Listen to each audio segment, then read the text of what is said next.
এই নামাজ পড়তে যাস না, ওই যে একটা পাশের ঘুরেছে কত বড় বড় ঘাস হয়েছে, ওগুলো দিয়ে কাট না।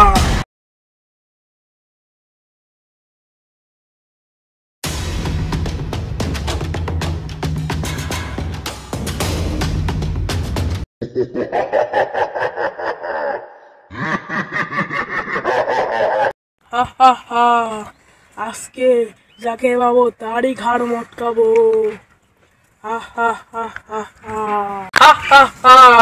আমি সবাইকে খারাপ বানিয়ে দেবো, কাউকে ভালো কাজ করতে দেবো না।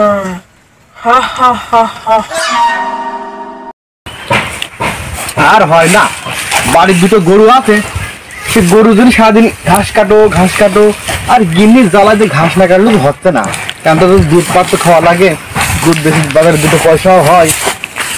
দেখি এই ভুটের যে কাটবো না, ঘাস তো ছোট ছোট।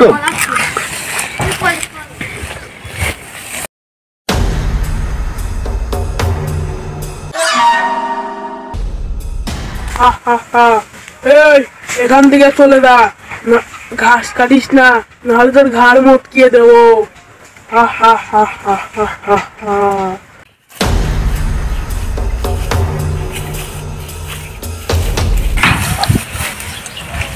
কি ব্যাপার, মনের ভিতরে এমন লাগছে কেন? আমি যদি ঘাস না কাটি আমার বউ তো আর বকবি না, আর গরু ছাগল তো না খাই থাকবি না। এটা কি কোনো শয়তানের কাজ নাকি? নিশ্চয়ই কোনো শয়তানার পিছু লাগিয়েছে, নাহলে মনে হচ্ছে এমন খারাপ চিন্তা আসবে কেন? এই শয়তানটা আমি দোয়াটা বলি, আউযু বিল্লাহি মিনাশ শাইতানির রাজিম।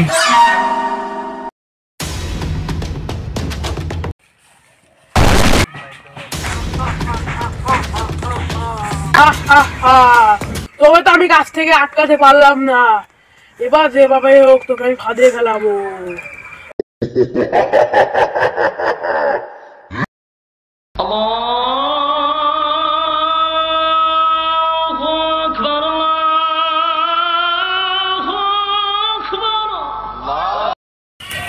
আজান তো হয়েই গেল, দেখি নামাজটা পড়া দরকার, ঘাস মাস গোছানি চলে যায়। এই নামাজ পড়তে যাস না, এই নামাজ পড়তে যাস না, ওই যে একটা পাশের ঘুরেছে কত বড় বড় ঘাস হয়েছে, ওগুলো দিয়ে কাট যা। ঠিকই তো বলেছে, এই ভর দুপুর বেলাতে কেউ নাই, আশেপাশে কোনো মানুষও নাই। বড় বড় ঘাস কাটলেও তো মন্দ হয় না, গায়ে দেখিস সাইডে কাটি। আর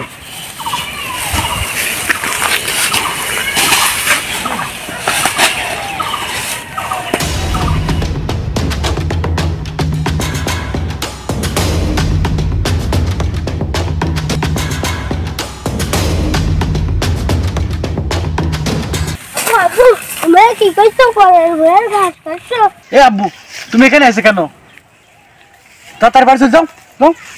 আব্বু আব্বু তুমি কি করছো? পরে ঘাস কাটছো, জানো পরে ঘাস কাটা মহাপাপ। আব্বু আব্বু চলো বাড়ি চলো, আম্মু ডাকছে। আচ্ছা চলো যাই। আউযু বিল্লাহি মিনাশ শাইতানির রাজিম।